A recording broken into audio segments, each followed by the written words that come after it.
The massive council chamber shook, as if the entire space station was having a seizure. Ambassador Park Yoon gripped his chair tightly, watching the giant holographic screens that filled the room from floor to ceiling. What he saw made his blood run cold. Entire solar systems were simply disappearing, swallowed by something that looked like living darkness spreading across the galaxy like spilled ink on paper. Park had seen many things since humanity joined the galactic community just 5 years ago, but nothing like this. The screens showed planets with billions of inhabitants just vanishing without a trace. No explosions, no debris fields, just empty space where thriving worlds had existed moments before. The darkness moved with purpose, consuming everything in its path like a hungry animal that had been starving for ages. Around him, the most powerful beings in the galaxy sat in stunned silence. The Vorthok representatives, tall blue creatures with large heads that pulsed with telepathic energy, were actually trembling. These were beings who could read minds across star systems, who had built civilizations when Earth was still covered in primitive oceans. Yet they looked terrified, their usual calm completely shattered. The crystalline helix delegates sparkled less brightly than usual, their normally brilliant forms dim with fear. These living gemstone beings had mastered energy manipulation on a scale humans could barely understand. They could turn asteroids into pure energy, or create matter from nothing but thought. But now, their crystal bodies flickered weakly, like dying light bulbs. Even the Nexari beings made of pure plasma, who existed at temperatures that would instantly vaporize any normal matter, seemed smaller somehow. They usually floated proudly above their seats, their forms crackling with contained stellar fire.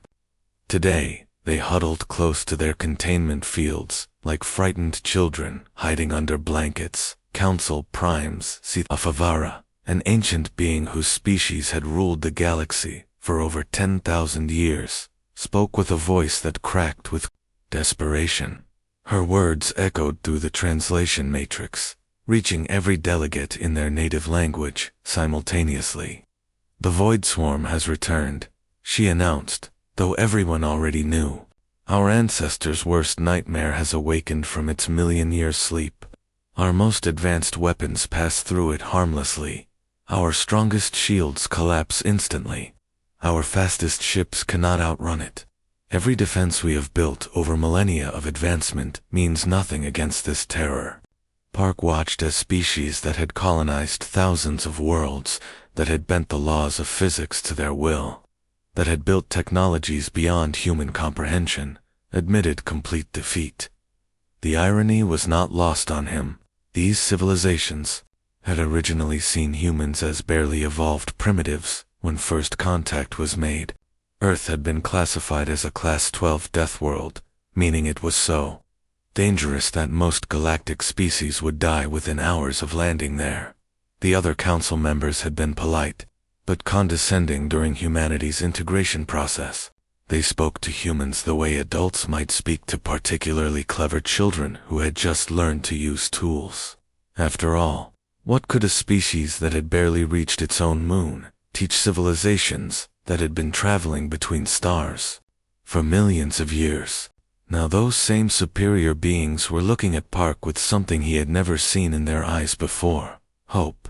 Not the casual interest they had shown before, but desperate, pleading hope. The kind of hope that came from having nowhere else to turn. Council Primes Ethavara's form shimmered as she leaned forward, her ancient eyes fixed on Park Yoon with an intensity that made the air itself seem to vibrate. The translation matrix hummed softly as her words reached him, but there was something different in her tone now. Gone was the polite condescension he had grown used to over the past 5 years. This was the voice of someone who had run out of options. "Ambassador Park," she began, her voice carrying the weight of countless worlds, "we must speak plainly now. Your species possesses something that we, in all our millions of years of evolution and advancement, have never developed. Something we desperately need." Park shifted in his chair, feeling the eyes of hundreds of alien delegates upon him. Just months ago, These same beings had barely acknowledged his presence during council sessions. Humans were the newcomers, the primitives, who had stumbled into galactic society with crude chemical rockets and basic nuclear technology. Now they hung on his every word. Earth, Zethavera continued, is classified as a Class 12 death world. Do you understand what this means? Out of the millions of inhabited planets we have catalogued across the galaxy, only 11 others share this designation. Most worlds that support life are gentle places. Stable climates, predictable weather patterns, abundant resources easily accessible on the surface. She gestured to the other council members around the chamber. The homeworld has no natural disasters. No earthquakes, no storms, no droughts. Their biggest environmental challenge is seasonal temperature changes of perhaps 10 degrees. The helix evolved on a planet where crystalline formations provide perfect shelter and energy sources. Literally grow from the ground like your plants. Park nodded, beginning to understand where this was heading. He had read the classification reports when humanity first joined the council. But hearing it explained in this context gave it new meaning. Your world, Zethavara said, her voice growing stronger, is an anomaly that defies all logic. Massive storms that can level entire continents. Earthquakes that split the ground open without warning. Volcanoes that can change global climate patterns overnight. Oceans deep enough to swallow mountains, filled with pressures that would crush our strongest vessels. Deserts where nothing should survive, yet somehow does. Ice caps that expand and contract, forcing constant adaptation or death. The chamber had grown completely silent. Even the usual background hum of alien technology seemed muted as every being present focused on her words. But that is not even the most remarkable part, she continued. Your planet actively tries to kill everything living on it, yet you not only survived, you thrived. You spread to every continent, every climate, every environment that should have been impossible to inhabit. You learned to live underwater, in frozen wastelands, in burning deserts, on mountain peaks where the air itself is too thin to breathe. Park felt a strange mix of pride and unease. When she put it that way, humanity did sound rather extraordinary. Where we see impossible odds, you see just another problem to solve. Where we see certain death, you see a challenge to overcome. This is not just courage, Ambassador. This is something deeper. Your minds work differently than ours. The orbital station buzzed with activity as General Kim Sung walked through the corridors, his boots clicking against the metal floor with military precision. Outside the massive viewing windows, Earth hung like a blue marble against the star-filled darkness, looking deceptively peaceful from this distance. It was hard to believe that this beautiful world was considered one of the most dangerous planets in the galaxy. Kim had received the Council's desperate request just hours ago, and now he faced the impossible task of assembling a team to fight, something that had destroyed civilizations older than human recorded history. The weight of it all pressed down on his shoulders like a physical force, but he had faced impossible odds before. That was what humans did best. His first stop was the science wing, where Dr. Lee Soyoung was hunched over her workstation, surrounded by holographic displays showing alien biological data. She looked up as he approached, her tired eyes brightening with curiosity rather than fear.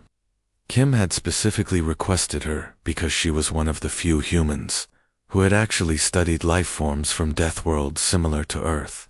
Dr. Lee, Kim said, settling into the chair beside her desk. I need someone who understands how life survives in places where it shouldn't be able to exist at all. She laughed softly, gesturing to her screens filled with data about creatures that lived in boiling acid pools and organisms that thrived in the vacuum of space. You mean someone crazy enough to think that impossible just means we haven't figured it out yet? Exactly, Kim replied. The Council says this void swarm consumes everything it touches. Matter, energy, even information itself. But something tells me that if any life form can find a way to survive the impossible, It would be something from a Death world. Next, he made his way to the military section, where Sergeant Choi Minho was training a group of new recruits in zero-gravity combat.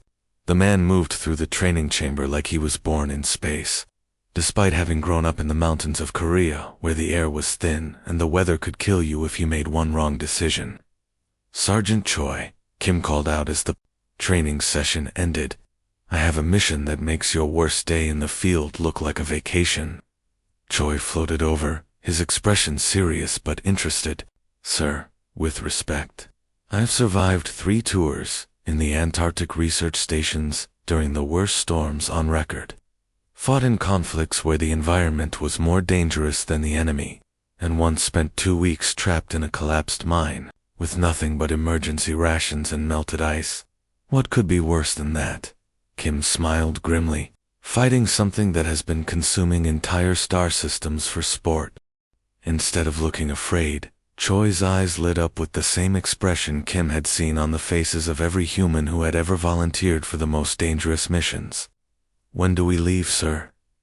The final stop was the civilian engineering sector, where Nam Ji-woo was elbow deep in the guts of a broken atmospheric processor, somehow making it work with spare parts that shouldn't have been compatible. She had a reputation throughout the orbital station for being able to fix anything with whatever materials were available, no matter how mismatched or inadequate they seemed. "Engineer Nam," Kim said, watching her work, "I need someone who can make technology work in conditions that would make alien engineers give up and go home."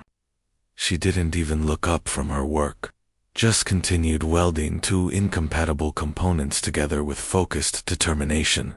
The moment the human fleet dropped out of hyperspace, alarms started blaring across every alien vessel in the area.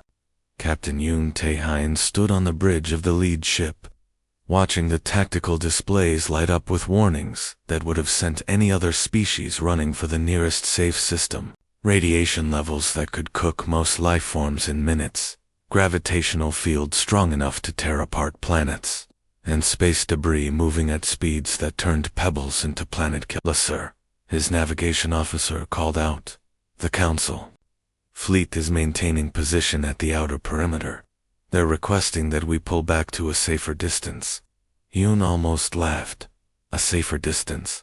That was exactly the kind of thinking that had gotten the galaxy into this mess in the first place.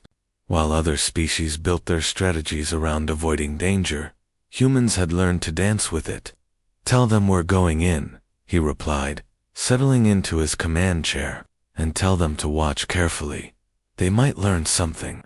The alien observers aboard the human ships were practically vibrating with panic as the fleet moved deeper into what their sensors classified as a death zone. Ambassador Velthor, of the Vorthok delegation, kept sending increasingly frantic telepathic messages about radiation levels and structural integrity warnings. But Yoon had learned to tune out alien anxiety years ago. What the aliens saw as certain destruction, Yoon saw as opportunity. The massive asteroid field ahead wasn't just debris floating in space. It was cover. The radiation storm wasn't just deadly energy. It was a shield that would hide their ships from enemy sensors. The gravitational anomalies weren't just hazards to navigation. They were tools that could be used to slingshot ships at impossible speeds, or crush enemies who didn't know how to work with them. "Take us into the asteroid field," Yoon ordered, watching his crew respond with the kind of calm efficiency that came from growing up on a world where every day brought new ways to die. "Find us the biggest, nastiest cluster of rocks you can locate." The helmsman, a young woman who had learned to pilot aircraft through hurricane-force winds before she ever saw space, smiled as she adjusted their course. "I've got a perfect spot, Captain."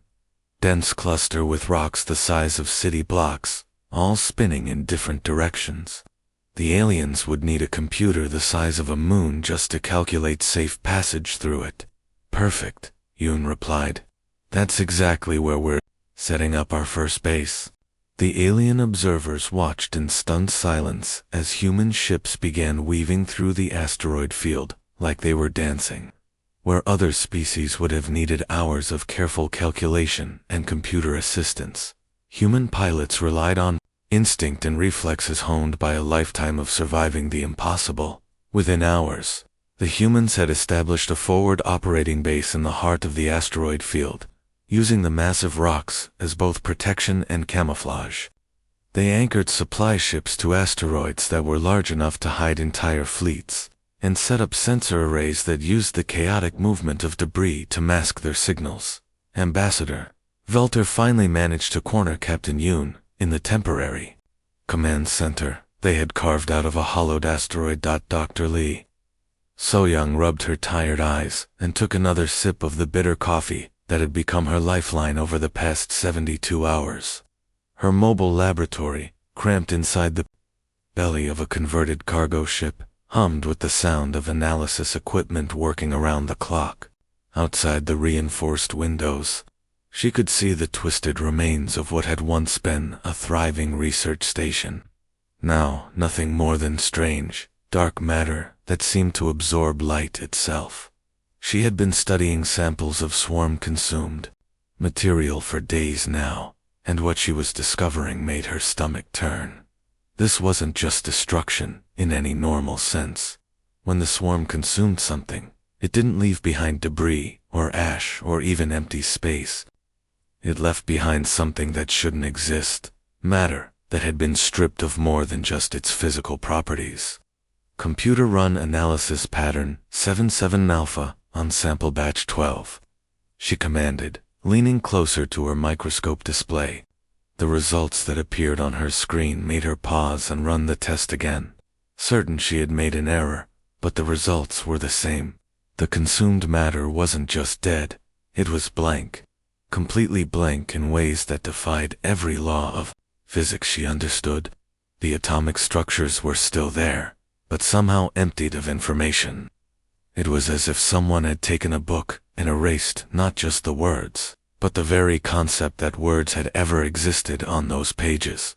Her hands shook slightly as she reached for her communication device. This discovery was bigger than she had initially thought, and far more terrifying. Command, this is Dr. Lee. I need an immediate conference with General Kim and the senior staff. What I've found changes everything we thought we knew about this enemy. 20 minutes later, she stood in the makeshift briefing room, facing a collection of humanity's best military minds and the alien observers who had insisted on attending every strategy meeting. The holographic display behind her showed her analysis results, but she knew the real impact would come from her words. The Void Swarm isn't just a weapon or some kind of space monster. She began, her voice steady, despite the magnitude of what she was about to reveal. It's something far worse.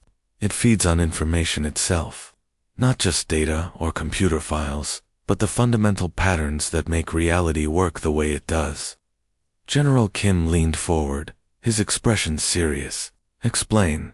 That in terms we can all understand. Dr. Lee took a deep breath. Think of everything in the universe as having a kind of signature, a pattern that defines what it is and how it behaves. A rock has the pattern that makes it solid and heavy. Water has the pattern that makes it flow and freeze. Living beings have incredibly complex patterns that include not just their physical structure, but their memories, their thoughts, their entire sense of self. She gestured to the display showing brain scans from various species. The more advanced a civilization becomes, the more organized and complex their thought patterns become. The Vorthok think in perfect telepathic harmony. The helix process information in crystalline mathematical structures. The Nexari exist as pure, organized energy. They've spent millions of years perfecting their mental processes, making them more efficient, more logical, more predictable. Ambassador Valthor, the Vorthok representative, shifted uncomfortably in his seat. And this is somehow bad. Lee nodded grimly. For fighting the swarm? Yes. Because organized, predictable patterns are exactly what it feeds on most easily. Sergeant Choi Minho crouched behind what used to be a building, though calling it that now seemed almost insulting to the concept of architecture. The structure twisted and bent in ways that hurt to look at, its walls flowing like liquid while somehow remaining solid. Above him, the sky flickered between 3 different colors, and gravity seemed to change direction every few minutes. This was what a partially consumed world looked like. The void swarm had started feeding here, but hadn't finished the job, leaving behind a nightmare landscape where the basic rules of reality had been chewed up and spat out in random pieces. Contact in 30 seconds. His radio crackled with the voice of Private Park, Geneseo, who was scouting ahead through terrain that would have driven most aliens completely insane within minutes. Behind Choi, a team of Vorthok observers huddled. Together, their usual telepathic.com completely shattered. One of them was rocking back and forth, muttering in his native language about impossible geometries and broken mathematics. Another had stopped moving entirely, his large eyes staring blankly at a section of ground where plants were growing, downward into the sky. "Sir," Park's voice came through the radio again, "I've got eyes on the target. It's definitely a swarm node, about 200 meters ahead, but the space around it keeps ... folding. My GPS says I'm in 3 different locations at once." Choi grinned, the same expression he used to wear when faced with impossible weather conditions during his mountain rescue days. "Roger that. Mark the target and prepare for assault. Remember, don't trust your eyes, trust your instincts." What the aliens didn't understand was that humans had been dealing with impossible environments their entire evolutionary history. The Antarctic stations where Choi had served weren't just cold, they were places where the weather could change. So fast that you could step outside in bright sunshine and be caught in a deadly blizzard 30 seconds later. The deep ocean research facilities where other team members had worked were environments where the pressure could crush a human body instantly, and creatures existed that defied every rule of biology. The key wasn't to understand the chaos. The key was to work with it. "Team Alpha, move out," Choi ordered, watching his squad advance through the reality-warped terrain with the same casual confidence they had once shown navigating through volcanic ash storms or underwater cavern systems, where the alien observers saw madness. The humans saw just another hostile environment that needed to be conquered. Behind them, engineer Namji Woo was setting up her latest creation, a weapon that would have made alien scientists weep with frustration. She had taken a high-tech Nexari energy rifle, ripped out half the sophisticated targeting systems, and bolted it to a chunk of mining equipment she had found in the ruins of a demolished factory. "Nam, please tell me that thing isn't going to explode," called out Corporal Kim Hae-jin, who was providing cover while Name made final adjustments to her contraption. "Oh, it might explode," Nam replied cheerfully, using a plasma torch to weld 2 completely incompatible components together, "but it'll definitely shoot first. That's all that matters." The weapon looked like something a child might build from. Scrap metal and spare parts. All rough edges and exposed wiring. The war room aboard the Orbital Command Station buzzed with an energy that hadn't been felt in months. General Kim Sung stood before a massive holographic display that showed the galaxy-wide battle against the Void Swarm. And for the first time since this nightmare began, the news wasn't all bad. Reportee called out to Lieutenant Bae Minjin, who was coordinating intelligence from dozens of strike teams scattered across the galaxy. "Sir, it's working," Bae replied, his voice carrying a mix of exhaustion and excitement. "The Kepler 442 system shows complete swarm withdrawal. The Trappist system reports no new consumption activity for 72 hours, and the Ros 128 sector has established 3 stable dead zones where the swarm simply can't operate." Kim allowed himself a small smile. The dead zones were something completely unexpected, areas where human strike teams had been operating that somehow became toxic to the swarm itself. It was as if the chaos of human thinking had infected the space around them, creating pockets of reality that the entity couldn't digest. "Captain," Yoon Tae-hyun's voice crackled through the communication, systemed from his forward base in the asteroid field. "General, you need to see this. We've got Vorthok volunteers asking to join our next assault mission. Not as observers, but as active participants." That was news Kim hadn't expected. The telepathic Vorthok had been struggling with the psychological effects of the reality-warped battlefields more than any other species. Their perfectly ordered minds couldn't handle the chaos that came with fighting the swarm in its own territory. A few minutes later, Ambassador Velthor appeared on the communication screen, but he looked different somehow. Gone was the serene, slightly condescending expression Kim had grown used to. Instead, the alien's large eyes held a fierce determination that looked surprisingly human. General Kim Velthor said, "Our telepaths have been working with your combat psychologists.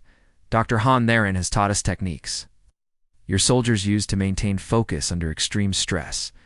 We call it embracing the storm rather than trying to stand perfectly still within it." Kim raised an eyebrow. Dr. Han was a military psychologist who specialized in helping soldiers function in high-stress environments. Her techniques were based on accepting chaos rather than fighting it, learning to think clearly while everything around you was falling apart. "Our minds are no longer perfectly ordered," Velthor continued, and there was something like pride in his voice. "We have learned to think with what you humans call controlled chaos. It makes us less efficient at many tasks, but it also makes us invisible to the swarm's feeding mechanisms." Before Kim could respond, another communication window opened, showing a Nexari delegate whose plasma form was flickering in patterns Kim had never seen before. Instead of the usual stable, elegant energy configurations, this being's form crackled and sparked like a poorly contained lightning storm. "Human General," the Nexari spoke through their translation device, "your concept of sacrifice has opened new possibilities for our people. We have learned to destabilize our plasma forms voluntarily, making ourselves weapons that can burn through swarm matter while remaining immune to its consumption effects." Kim felt a strange mixture of pride and concern. The galaxy's most advanced species were literally learning to think and act more like humans, abandoning millions of years of evolutionary refinement in favor of the chaotic adaptability that had kept humanity alive on their death world. The emergency meeting had been called at 0300 hours, but every senior officer, scientist, and alien representative was present within minutes. Dr. Lee Soyoung stood at the center of the briefing room, her usually neat appearance disheveled from days of non-stop research. Dark circles under her eyes told the story of someone who had been living on coffee and determination, but her voice was steady and clear. "The swarm is learning," she announced without preamble, causing worried murmurs to ripple through the assembled group. "Our chaos tactics worked beautifully at first, but it's starting to adapt. The dead zones we created are shrinking, strike teams are reporting increased resistance, it's figuring out how to process human unpredictability." How Kim leaned forward in his chair, his expression grim. long do we have before it completely adapts? "Based on current adaptation rates, maybe 2 weeks before our advantages disappear entirely," Lee replied. "But I think I have a solution. It's just ... But she paused, choosing her words carefully. "It's going to require volunteers for what is essentially a one-way mission." The room fell completely silent. Ambassador Park Yan, Who had been quietly observing from the back, stepped forward. "Explain." Lee activated the holographic display, showing a complex diagram of the swarm's feeding patterns. The entity operates like a massive collective intelligence. When it consumes matter and information, everything gets processed through central nodes that distribute the absorbed patterns throughout the network. But here's the key. If we could introduce information that's so chaotic, so fundamentally human, directly into those central processing nodes, we might be able to cause system-wide failures. Captain Yoon, participating via communication link from his forward base, asked the question everyone was thinking. "What exactly are you proposing, Doctor?" "Voluntary partial consumption," Lee said, her words hitting the room like a physical blow. "We need people willing to allow the swarm to begin feeding on them while maintaining consciousness long enough to inject pure human chaos directly into its central nervous system." The alien representatives looked horrified. Volthor the Vorthok ambassador was the first to speak. "That is suicide. The consumption process destroys consciousness within seconds." "For your species, yes," Lee nodded. impossible situations by refusing to accept that impossible means dead. We've maintained consciousness in conditions that should have killed us instantly, underwater for minutes without air, in temperatures that freeze other beings solid, in radiation fields that would sterilize most planets. She turned to face the human officers in the room. I'm not asking anyone to volunteer. I'm simply presenting. This is our best option for saving the galaxy. We need people willing to let the swarm start consuming them, then use their final moments of consciousness to think the most chaotic, contradictory, purely human thoughts possible, while the entity is trying to process their minds. Sergeant Choi Min-ho, who had been listening quietly from his seat near the front, stood up. Doctor, with respect, you're not asking for volunteers. You already have them. He looked around the room at his fellow soldiers. Every person in this fleet knew this was likely a one-way mission when we signed up. The only difference is now we know exactly how we're going to make our deaths count. Engineer Nam Ji-woo raised her hand from her position near the technical displays. I volunteer. But I want to go in with a head full of my most impossible engineering solutions. The moment the first human volunteer made contact with the void, swarm. Every monitoring station across the galaxy registered something unprecedented. Dr. Lee So-young watched from the command center as her instruments went completely haywire, displaying readings that shouldn't have been possible according to any known law of physics. What's happening? General Kim demanded, but Lee could only stare at her screens in amazement. Sergeant Choi Min-ho had been the first to volunteer for direct contact with the swarm. As the dark entity began its consumption process, instead of the usual instant absorption of matter and consciousness, something entirely different occurred. The swarm's feeding patterns stuttered, flickered, and began displaying what could only be described as confusion. Through the neural link they had established, they could sense fragments of Choi's thoughts as the entity tried to process his consciousness. But instead of the orderly patterns it was designed to consume, it encountered pure human chaos.